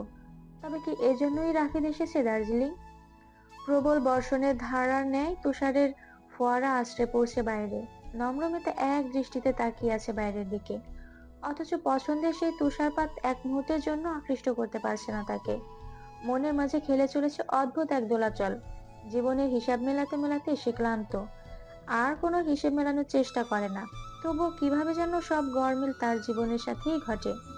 তুষারপাতের ফলে আজকে সকালে শীতের প্রকোপ একটু বেশি। ঘুমের ঘরে ব্ল্যাঙ্কেটটা আরো খানিকটা টেনে নিয়ে বেডের ডান পাশে হাতড়ায় রাখে। বেশ কিছুক্ষণ খোঁজাখুঁজি করে কাউকে না পেয়ে চট করে চোখ খুলে ফেলে। ঘুমে ঢুলু ঢুলু চোখ এক হাতে কষলে তাকায় রুমের আশেপাশে। জানালার কাঁচ লাগানো। বাইরের দিকে দৃষ্টি মেলে নিমগ্ন হয়ে কিছু একটা ভাবছে নম্রমিতা। রুমের মধ্যে হিটার থাকে, শীত কম, তাও কেমন যেন একটা শীত শীত ভাব থেকেই যায়। আস্তে ধীরে সেদিকে এগিয়ে যায় রাফিদ। তড়িৎ গতিতে নম্রমিতাকে কোলে তুলে ধপাস করে ফেলে দেয় বিছানায়। অতঃপর নম্রমিতার বুকে মাথা রেখে আগের মতো শুয়ে পড়ে সে। এক হাত দিয়ে গলা পর্যন্ত টেনে নেয় কম্বল। ঘটনার আকস্মিকতায় একেবারে হুলস্থুল রকম ভাবে ভেবাচাকা খেয়ে যায় নম্রমিতা। যতক্ষণে বোধগম্য হলো ততক্ষণে বেশ ভারী ভারী নিঃশ্বাস ছাড়ছে রাফিদ। তপ্ত শ্বাস ফেলে রাফিদকে সরিয়ে উঠে দাঁড়ায় নম্রমিতা। অবাক হয়ে তাকায় রাফিদ। টেনে ধরে নম্রমিতার বাহু। নম্রমিতা ছিটকে সরিয়ে দেয় হাতের বাঁধন। ভ্রু জোড়া আরো খানিকটা কুঁচকে যায় রাফিদের। ঘুমের রেশ ছুটে গেছে সেই কখন। তবুও আস্তে ধীরে উঠে বসে সে। রাশভারী কণ্ঠে বলে, মন খারাপ? হাসে নম্রমিতা। আয়নার সামনে দাঁড়িয়ে খুঁটিয়ে খুঁটিয়ে দেখে নিজেকে। দেখে চোখের নিচের কালো দাগগুলো। এবড়ো খেবড়ো মুখের ত্বক ছুঁয়েও দেখে। দেখে এলোমেলো চুলগুলোকে। বিদ্রুপাত্মক কণ্ঠে বলে ওঠে, মনের খবর রাখতে জানলে মন খারাপের কারণ হতে হয় না। ভারী চমকায় রাফিদ। একে একে মনে করতে থাকে নিজের কর্মকাণ্ড। না, কোথাও তো সে মন খারাপ হওয়ার মতো কিছু করেনি। তবে কেন এই অভিযোগ? মনের কথা মনের মাঝে চেপে রেখে এগিয়ে যায় নম্রমিতার কাছে। বাহু ধরে টেনে বসায় বেডে। নিজেও বসে পড়ে পাশে। নম্রমিতার দুই হাত ভরে নেয় নিজের হাতের মুঠোয়। অতঃপর দীর্ঘ এক বিরতি নিয়ে চোখে চোখ রেখে বলে, সমস্যাগুলো কখন বড় হয় জানো? যখন আমরা তার সমাধান করি না। একটা ছোট বিষয়, ছোট আঘাত, একটা ছোট বিষয়, ছোট আঘাত অভিমান আকারে মনে পুষতে পুষতে একটা সময়তে দীর্ঘকায় রূপ নেয়। মানুষ তো সেখানেই থাকে, তবে মাঝে তৈরি হয়েছে এক অদৃশ্য দেয়াল। একজন অভিমান ভাঙিয়ে দেয়াল টপকে ওদিকে পৌঁছাতে পারে না, আবার অপরজন অভিমানের সিক্ত হয়ে দম্ভে দেয়াল ভাঙার চেষ্টা করে না। ফলে দূরত্ব বাড়তে বাড়তে একসময় অসহ্য রকমের অসহনীয় হয়ে ওঠে একে অপরের কাছে। অতঃপর বিচ্ছেদ। অথচ একে অপরকে ভালোবেসে সংসার পেতেছিল তারা। নিশ্চুপতাকে সঙ্গী বানিয়ে নিস্তব্ধ থাকলো নম্রমিতা। মুখে রাও কাটলো না। তপ্ত শ্বাস ফেলে খানিকটা এগিয়ে গেল রাফিদ। বাম হাতের বাহু দ্বারা চেপে ধরলো নম্রমিতার মাথা নিজের বুকে। সাথে সাথেই ভেজা অনুভব করলো বুক। বিস্মিত দৃষ্টি তাক করে ডান হাতের বৃদ্ধাঙ্গুল দিয়ে টেনে তুলল নম্রমিতার সিক্ত কপল। মুক্ত কণার ন্যায় বাড়ির রাশি উপচে পড়ছে আঁখি কোটর হতে। হতবিহ্বল দৃষ্টিতে শুধু চেয়ে থাকে রাফিদ। মস্তিষ্ক শূন্য শূন্য লাগছে। দূরত্ব কমিয়ে আরো খানিকটা কাছে টেনে নিল নম্রমিতাকে। একেবারে বুকের সাথে ঝাপটে ধরে পিষে দেবে যেন। বাড়লো কান্নার গতি। এবার সশব্দে কেঁদে উঠল নম্রমিতা। প্রিয় মানুষের ছোঁয়া বোধহয় এমনই, একটু বেশি আহ্লাদে। তাই তো আহ্লাদে আটখানা হয়ে ঝরঝর করে ঝরে পড়ে অশ্রু। বুকের মাঝে তীর তীর করে দিচ্ছে প্রিয়তমার প্রতিটা অশ্রুকণা। ছারখার হচ্ছে ভেতরটা, যন্ত্রণায় হিম হয়ে আসছে শরীর। খানিকটা সময় অতিবাহিত হতেই ছিটকে দূরে সরে গেল নম্রমিতা। হুট করেই যেন কোনো অশরীরই ভর করলো তাকে। কান্নার ফলে ফুলে ওঠা চোখ মুছে ফেললো এক নিঃশ্বাসে। অতঃপর আবারও এগিয়ে এসে এক হাতের মুঠোয় ভরে টেনে ধরলো রাফিদের কলার। শান্ত দৃষ্টিতে হিসিয়ে বলে উঠল, প্রতিশোধের জন্য বিয়ে করেছিলে তাই না? আমাকে ধুকে ধুকে শেষ করে নিঃশেষ করাই তোমার একমাত্র লক্ষ্য ছিল। দেখো না, কষ্ট পাচ্ছি আমি, কষ্টের বুনো জালে জড়িয়ে নিঃশেষ হয়ে যাচ্ছি আমি। শান্তি মিলছে খুব, তাই না? কেন বিয়ে করলে আমায় রাফিদ? কেন? আমি তো জোর করে তোমার জীবন থেকে যাইনি। পরিস্থিতির শিকার তো আমিও হয়েছিলাম। দুজনেই তো ঠিক একইভাবে ঠকেছিলাম। অথচ কাঠগড়ায় দাঁড় করানো হলো আমাকে একাই। পুরুষ নামক এক নর পিশাচের সাথে কাটাতে হলো আমায় দিনের পর দিন। তোমার থেকে তোমার দেয়া লাঞ্ছনা মাথা পেতে নিয়ে তোমার ভালো থাকা চেয়েছিলাম আমি। কোনটা আমার অন্যায় বলো? বাস স্ট্যান্ডে ঘন্টাখানেক অপেক্ষা করার পরেও যখন সেই মানুষটা আসে না, আমার তখন কি করা উচিত ছিল? বাবার মাথা সকলের সামনে নত করে নিজের গায়ে পলাতক তকমা লাগানোর জন্যও প্রস্তুত ছিলাম তো আমি, শুধুমাত্র তোমায় ভালোবেসে। এই যে এতগুলো দিন এমন নোংরা এক পুরুষের সাথে রাত কাটানো কি খুব সহজ ছিল আমার পক্ষে? ঘৃণা হতো, আমার গা গুলিয়ে আসতো। মাঝরাতে মুখে বালিশ চেপে কান্না করতাম আমি ভাগ্যের উপর। তুমি তো শুধু মানসিক যন্ত্রণায় ছিলে, আর আমি মানসিক যন্ত্রণার সাথে সাথে শারীরিক যন্ত্রণায় ভুগতাম প্রতিনিয়ত। বিবাহিত নারীদের মাঝরাত হয় সোহাগের, স্বামীর আদরে নির্ঘুম রাত কাটে। অথচ প্রতি রাতে আমি হতাম ধর্ষিতা। মাঝরাতে ড্রিঙ্ক করে এসে বউয়ের পরামর্শবিহীন তাকে ছোঁয়াকে সমাজ ধর্ষণই বলে। ক্লাবে পাবে মেয়েদের নিয়ে ফুর্তি করে ঘুরে বেড়ানো একটা ছেলের সাথে একই বিছানায় ঘুমাতেও ঘৃণা করতো আমার। মাঝে মাঝে মনে হতো নিজেকে শেষ করে দিই আমি।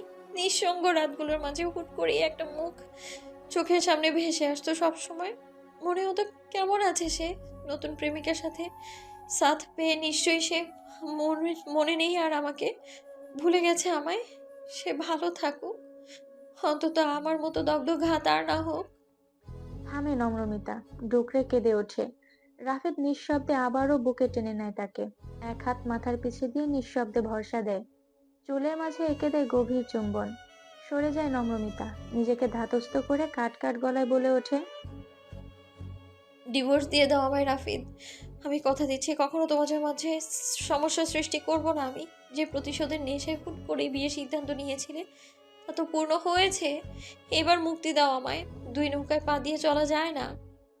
বিস্ময় হতবিহ্বল দৃষ্টিতে ফ্যাল ফ্যাল করে তাকিয়ে আছে রাফিদ। নিজের কানকেই বিশ্বাস হচ্ছে না তার। ডিভোর্স? এত ভারী একটা শব্দ এত সহজে বলে ফেললো নম্রমিতা। কিভাবে পারলো? মুক্তি চায় সে? কথাগুলো ঘূর্ণিঝড়ের মতো গোল গোল ঘুরে বারে বারে যেন ধাক্কা দিচ্ছে তার কানে।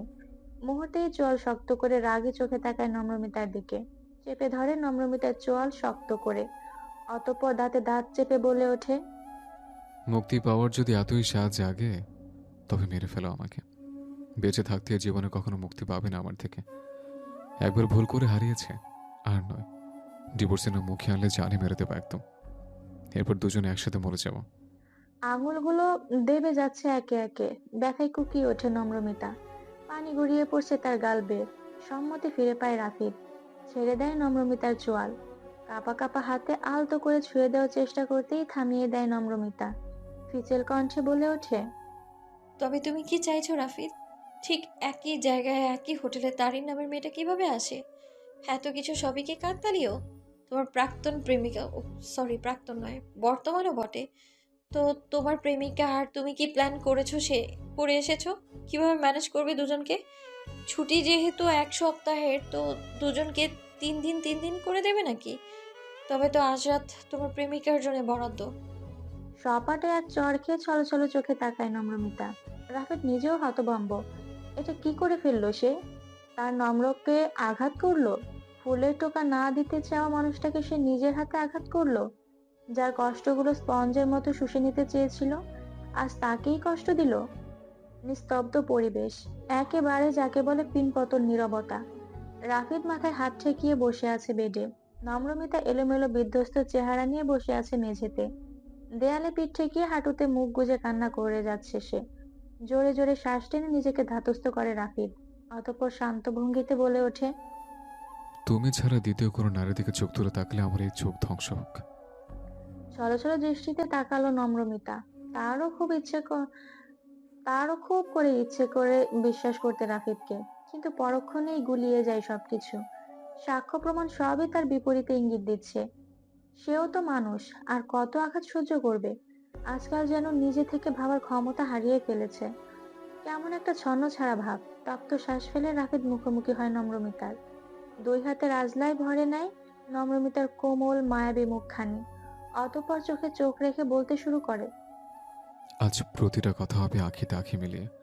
মুখের ভাষা পিচ্ছিল, হাজারো মিথ্যে বলতে তার বুক কাঁপে না, কিন্তু চোখ, সে বলে না অ্যাকচুয়াল পরিমাণ মিথ্যে। তাই আজ চোখে চোখ রেখে প্রতিটা সত্যি প্রথম থেকে উপস্থাপন করবো তোমার সামনে। অনেক তো হলো টুকু চড়ে, আজ নয় খোলা সহজ যাক সব, হয় মেটে যাক দূরত্ব, নয়তো। গলা কাঁপছে রাফিদের। নয়তো পরের শব্দ আর উচ্চারিত হচ্ছে না কণ্ঠ থেকে। তারিন আমার ব্যাচমেট ছিল, কলেজে বেশ খানিকটা কাছের ফ্রেন্ড যাকে বলে।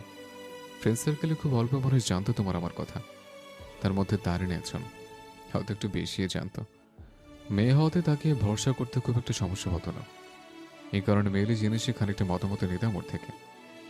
যেদিন তোমার বিয়ের খবর পেলাম, বিশ্বাস করো, নিঃশ্বাস নিতে কষ্ট হচ্ছিল। মনে হচ্ছিল এই দুনিয়া অক্সিজেনের অভাবে মারা যাবো আমি। এই বুঝে আমার প্রাণটা ছটফট করতে করতে দেহ ত্যাগ করলো। সেদিন আস্থা হয়ে দাঁড়িয়েছিল তারিন, বন্ধুর মতো সর্বক্ষণ চোখে চোখ রাখত। বিধে উল্টাপাল্টা কিছু করে না বসে বাড়িতে তোড়জোড় করে চলতে থাকে বধূবরণের অনুষ্ঠানের মাঝে খালি হাতে বিধ্বস্ত দশায় ফিরেছিলাম। তখনও মন বলছিল তুমি ফিরবে, তুমি আসবে আমার ঘরে বসেছে।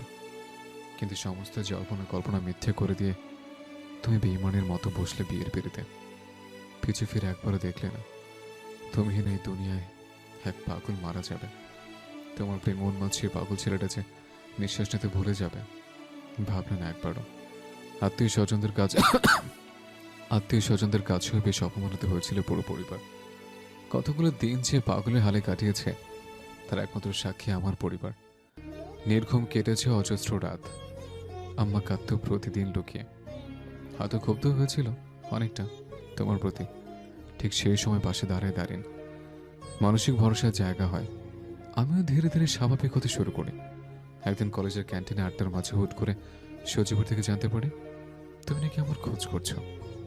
প্রতিশোধ পরায়ণ মন খুব করে চলে উঠেছিল সেদিন। তোমাকে আমার মতো প্রতি মুহূর্তে কষ্টের অড়ালে পোড়াতে চেয়েছিলাম। থামে রাফিদ। উৎসুক দৃষ্টিতে তাকিয়ে আছে নম্রমিতা। কেমন মায়া মায়া চোখ। গভীর চুমু আঁকে রাফিদ নম্রমিতার ললাটে। অতঃপর ফোঁস করে নিঃশ্বাস ছেড়ে আবারও বলে ওঠে, তারিণীর সাথে কিছু পিক তুলি, অনেকটা কাছাকাছি, আর এমন অ্যাঙ্গেল থেকে যেন তুমি জ্বলে পুরো অঙ্গার হয়ে যাও। এক একটা দিন এক একটা দিন এক একটা মুহূর্ত ছবিগুলো দেখে আফসোস করো। একটু সুখে না থাকতে পারো সে ব্যবস্থা করতে মিথ্যে অভিনয় করে কিছু ছবি তুলে প্রতিটা পিক সজীব নিজে তুলে দিয়েছিল। এরপর সেগুলো পাঠানো হয় তোমাকে। সেই সাথে সজীব আমার আর তারিণীর মিথ্যে সম্পর্কের কথাও জানায় তোমাকে। কিন্তু বিশ্বাস করো সেসব মিথ্যে ছিল।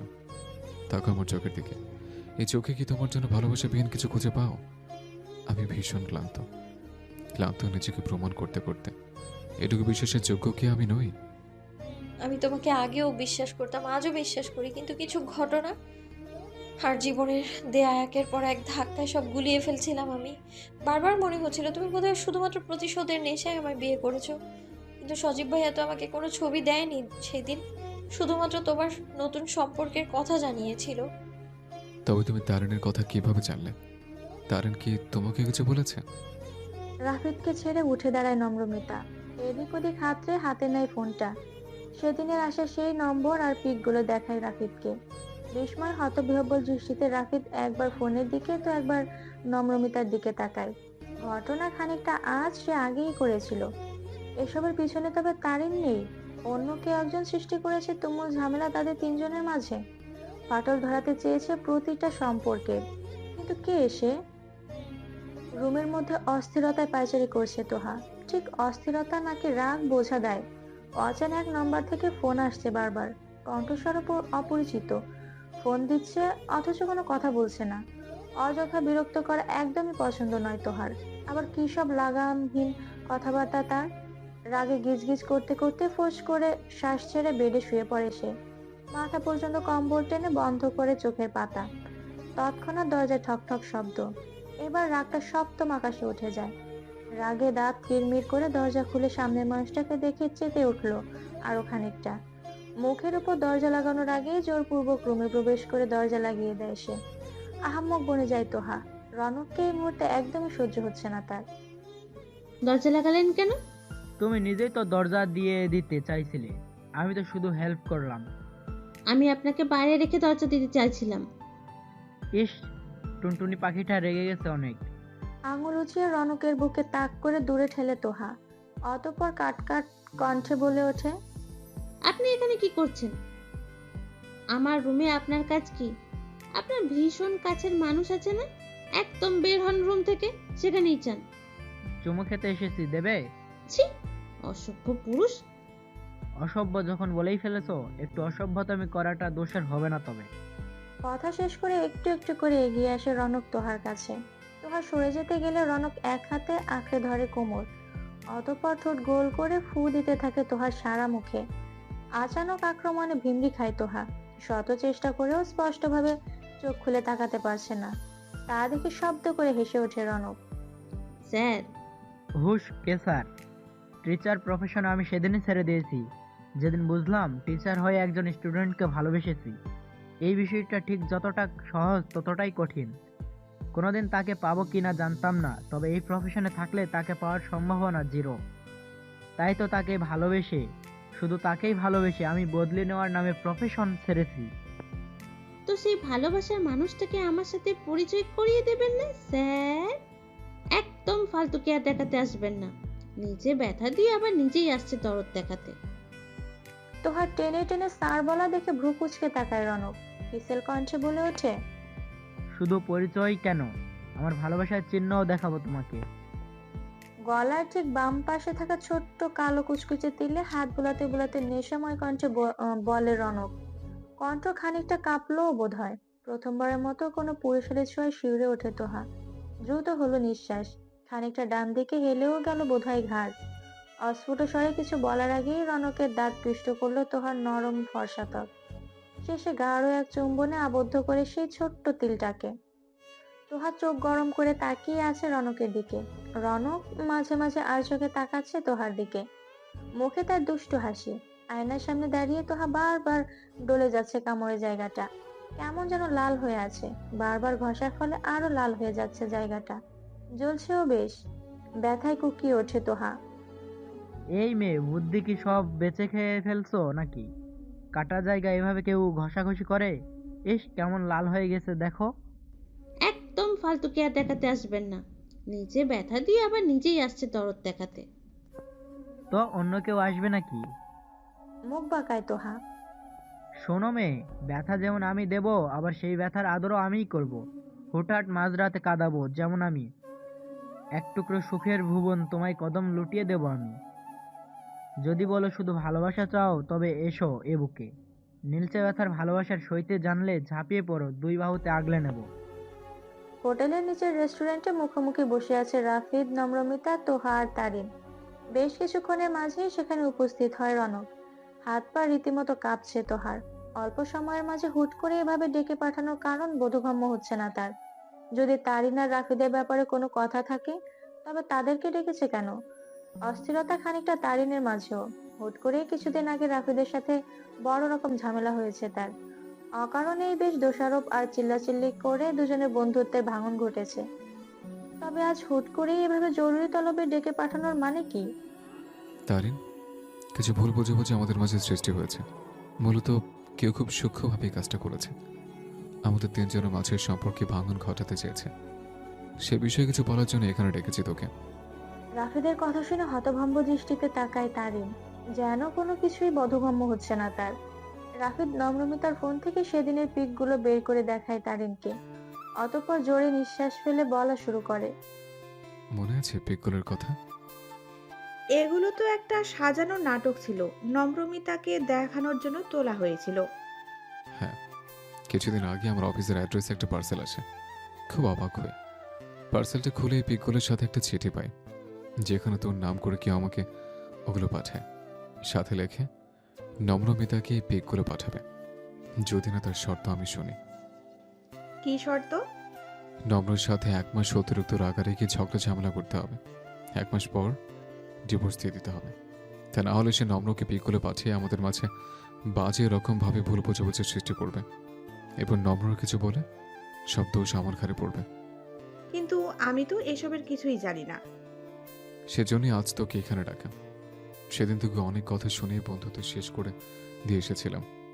একবারও তোর কথা শোনার চেষ্টা করিনি, অথচ আমার সবচেয়ে খারাপ সময় একমাত্র তুই আমার পাশে ছিলি।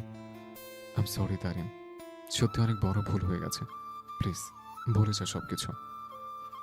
আমি তোকে নিজের বেস্ট ফ্রেন্ড কম ভাই বেশি মনে করি রাফিদ। ভাইয়ার কিছু হলে আমার যেমন কষ্ট হয়, তোর কারণেও একই অনুভূতি হয়।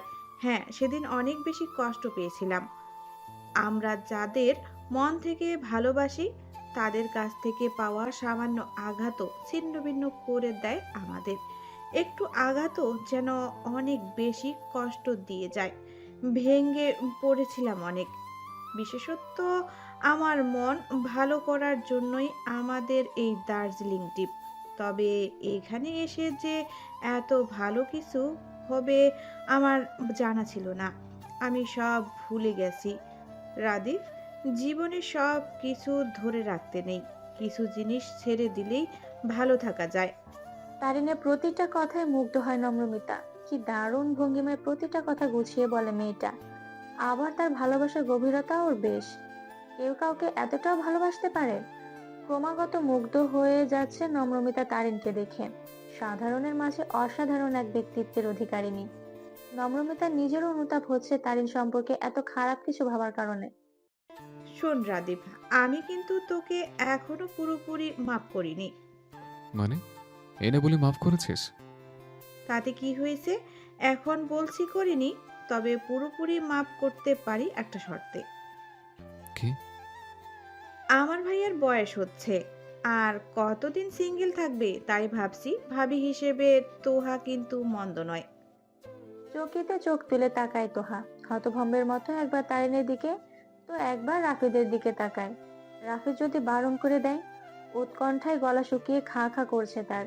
রাফিদ আড়মোড়া ভাঙে, হাই তোলার ভঙ্গিমায় মুখে হাত দেয়, অতঃপর আর চোখে তোহার দিকে তাকিয়ে বলে ওঠে, সংসার যে করবে সে যখন মন দিয়ে বসে আছে, আমি আর আপত্তি করে কি করব? তবে পরিবার নিয়ে বাড়িতে আসিস, বাবা মা অমত করবেন বলে মনে হয় না। চমকায় তোহা, বিস্ময়ে কিংকর্তব্য বিমর্ষে। রাফিদ কিভাবে জানলো তার মনের খবর? হুট করে রনকের সাথে চোখাচোখি হতেই ঠোঁট কামড়ে হাসি সে। অতঃপর সকলের আড়ালে চোখ টিপ দেয়। লজ্জায় লজ্জাবতী লতার ন্যায় নুয়ে যায় তোহা, চোখ তুলে তাকানোর সাহস পায় না আর। দার্জিলিং শহরে ভারতের একটি অন্যতম পুরনো চিড়িয়াখানা রয়েছে, যার নাম Padmaja Naidu Himalayan zoological park. সেই চিড়িয়াখানা ভ্রমণে বের হলো দুই দল। তারিন, রনক, নম্রমিতা আর তোহার পরিচয় করিয়ে দেয় বাবা মায়ের সাথে। ফলস্বরূপ দুই পরিবার একসাথে বের হয়েছে দার্জিলিং পরিদর্শনে। গোটা দেশ থেকে কত রকমের নাম না জানা পাখি এনে রাখা হয়েছে এখানকার চিড়িয়াখানাটিতে। আর রয়েছে বেশ কিছু বাঘ, ভাল্লুক, চমড়িগাই। সবচেয়ে উল্লেখযোগ্যভাবে রয়েছে পাহাড়ের লাল পান্ডার দল। এই চিড়িয়াখানাটির অন্যতম আকর্ষণ হলো এখানকার স্নেক গার্ডেন। স্নেক গার্ডেন বিভিন্ন প্রকারের সাপ দেখতে পাওয়া যায়। তার মধ্যে কোনটি দেশি আবার কোনটি বিদেশি। পাহাড়ে বেড়াতে এসে চিড়িয়াখানার দর্শন পাওয়া আমাদের কাছে এক পরম সৌভাগ্যের ব্যাপার। এই চিড়িয়াখানাটির বৈশিষ্ট্য হলো এখানে বহু হিমালয়ান প্রজাতির দেখা মিলবে। এটি বিশ্বের একমাত্র চিড়িয়াখানা যেখানে রেড পান্ডায় সংরক্ষণ ও প্রজনন করানো হয়। এই আন্তর্জাতিক মানের চিড়িয়াখানাতে অতি সুপরিকল্পিতভাবে পাহাড়ের ঢাল বেয়ে প্রাণীদের খাঁচাগুলি তৈরি হয়। কখনো মাথা তুলে দেখলেন একটা লোমশ কালো ভাল্লুক পাহাড়ের ঢাল বেয়ে নিচে নেমে আসছে যেন হাঁক করতে, আবার নিচের দিকে তাকালে দেখা যায় একটা জিরাফ গলা বাড়িয়ে আদর খেতে চাইছে। এছাড়াও লিওপার্ড, তিবেতিয়ান ওল্ফ, প্রভৃতি দুর্লভ প্রাণীরও দেখা মিলবে এখানে। ভারতীয় রেল হলো বিশ্বের তৃতীয় বৃহত্তম রেল নেটওয়ার্ক, যেখানে বিশ্বের দীর্ঘতম ট্রেন লাইন থেকে শুরু করে দেশের ক্ষুদ্রতম রেলওয়ে প্ল্যাটফর্ম সবই মেলে। এর মধ্যে সর্বোচ্চ স্টেশনের নাম ঘুম। স্টেশনে রেল চলাচল শুরু হয়েছিল 1881 সালে। সমুদ্রপৃষ্ঠ থেকে ঘুম স্টেশনের উচ্চতা 2258 মিটার। দার্জিলিং থেকে মাত্র ঘুমের দূরত্ব 8 কিলোমিটার। ইউনেস্কো ওয়ার্ল্ড হেরিটেজ তালিকায় স্থানপ্রাপ্ত টয় ট্রেনটিও এই স্টেশন দিয়ে চলে। পথের মাঝে নির্মিত এই স্টেশনে দেশ বিদেশের পর্যটকরা বেড়াতে আসেন। এই স্টেশনে দাঁড়িয়ে সেখানকার অসাধারণ প্রাকৃতিক সৌন্দর্য উপভোগ করা যায়। এখান থেকে মেঘের দল এমন ভাবে ভেসে যায় যে মনে হয় এক্ষুনি হাত দিয়ে ছোঁয়া যাবে। এক মুঠো মেঘ নিয়ে ব্যাগে পুরে রাখলেই হয়। নিউ জলপাইগুড়ি থেকে দার্জিলিং যাওয়ার টয় ট্রেনটি ঘুমের মধ্য দিয়ে যায়। নিউ জলপাইগুড়ি থেকে দার্জিলিং যাওয়ার পথটি বেশ দীর্ঘ, তাই বেশিরভাগ পর্যটকই ঘুম স্টেশন থেকে দার্জিলিং যাওয়ার টয় ট্রেনে যান। রেল স্টেশন সংলগ্ন ঘুম শহরে একটি রেলওয়ে জাদুঘরও রয়েছে। এই জাদুঘরে ঘুম রেলওয়ে স্টেশনের 200 বছরের পুরনো নানা তথ্য পাওয়া যায়। ঘুম স্টেশন থেকে ঘোরাঘুরি করে তারা সোজা চলে আসে রক গার্ডেনে। পুরোটা রাস্তা তোহাকে অসম্ভব রকম জ্বালিয়েছে রনক। কখনো সকলের অগোচরে কোমর চেপে ধরে, তো কখনো পায়ের সাথে পা ঘষে সুড়সুড়ি দেয়। ব্যাপারটাতে ব্যাপারটাতে বেশ মজা পাচ্ছে সে।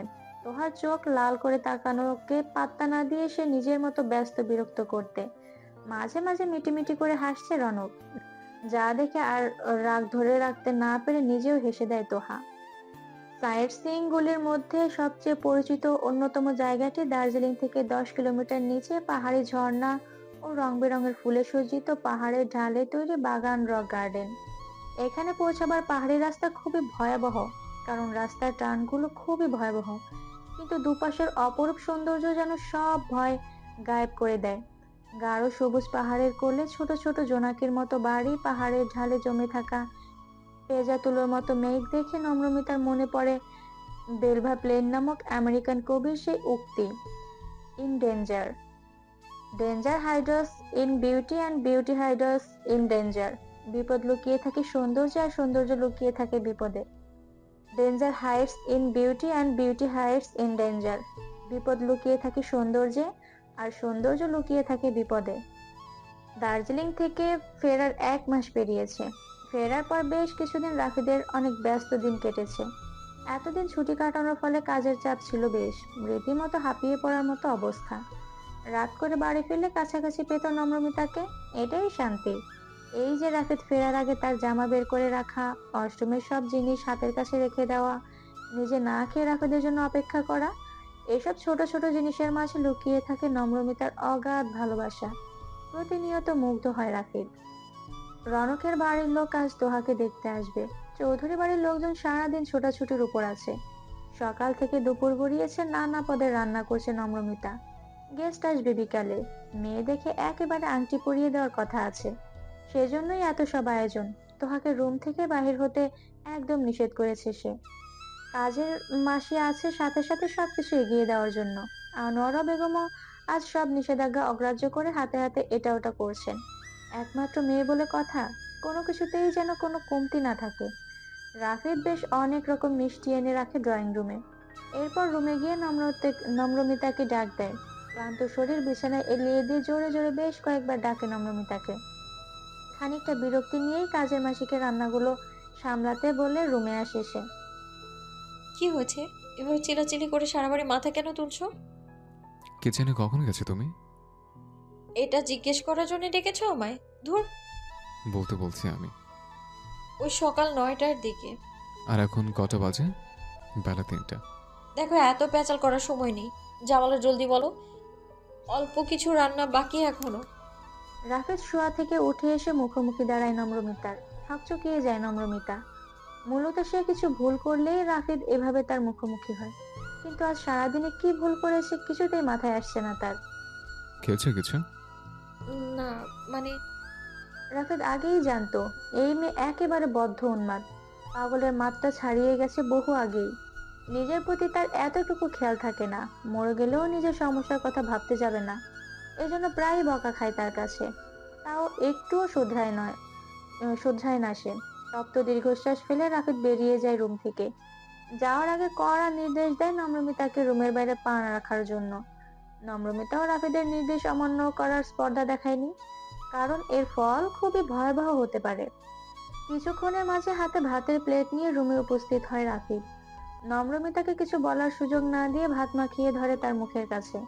অসহায় চোখে তাকায় নম্রমিতা, মিনমিনিয়ে বলে, আর একটু পরে খাই প্লিজ, ওরা চলে আসবে যে কোনো মুহূর্তে। ভাত খাবে নাকি চুমু খাবে? চুমু। রাফিদ ভেবেছিল নম্রমিতা ভাত খেতে চাইবে, কিন্তু তার ধারণা একেবারে মিথ্যে প্রমাণ করে দ্বিতীয় অপশনটা বেছে নিল। দুই পাটে দাঁত বের করে তাকে খিলখিল করে হাসতে দেখে দুষ্টুমি বুদ্ধি চেপে বসে রাফিদের মাথায়। ভাতের প্লেট সাইডে রেখে হুট করে আঁকড়ে ধরে নম্রমিতার নরম পেল বধর। গাঢ় থেকে আরো গাঢ় হতে থাকে চুম্বন। কেমন যেন উন্মাদের মতো লাগছে রাফিদকে। তার ভালোবাসায় দরিয়ায় ঠাঁই পেতে গিয়ে ভিমরি খাচ্ছে নম্রমিতা। অবশেষে ক্ষান্ত হলো রাফিদ। শেষ পর্যায়ে ঠোঁটে ছোট্ট একটা কামড় দিয়ে সেখানে গাঢ় চুম্বন দিয়ে সরে আসে। মুখে হাত চেপে ধরে নম্রমিতা। বেশ বুঝতে পারছে কেটে গিয়ে জ্বলছে ঠোঁট। কাদো কাদো চোখে তাকায় নম্রমিতা। হো হো করে হেসে ওঠে রাফিদ। এরপর এক হাতে নম্রমিতার গাল চেপে ধরে এক লোকমা ভাত পুড়ে দেয় মুখে। রাগে কটমট দৃষ্টিতে তাকায় নম্রমিতা। ঠোঁট জ্বলছে অসম্ভব রকম। মন চাইছে রাফিদের সারা শরীরে যত্ন করে একে একে কামড়ের দাগ করে দিতে, কিন্তু সময় স্বল্পতায় তা করতে পারছে না সে। তুমি ভাত নয়তো চুমু খাওয়ার কথা বলছিলে, চুমু খেলাম তো, সাথে কামড়ও দিলে, এবার যেতে দাও।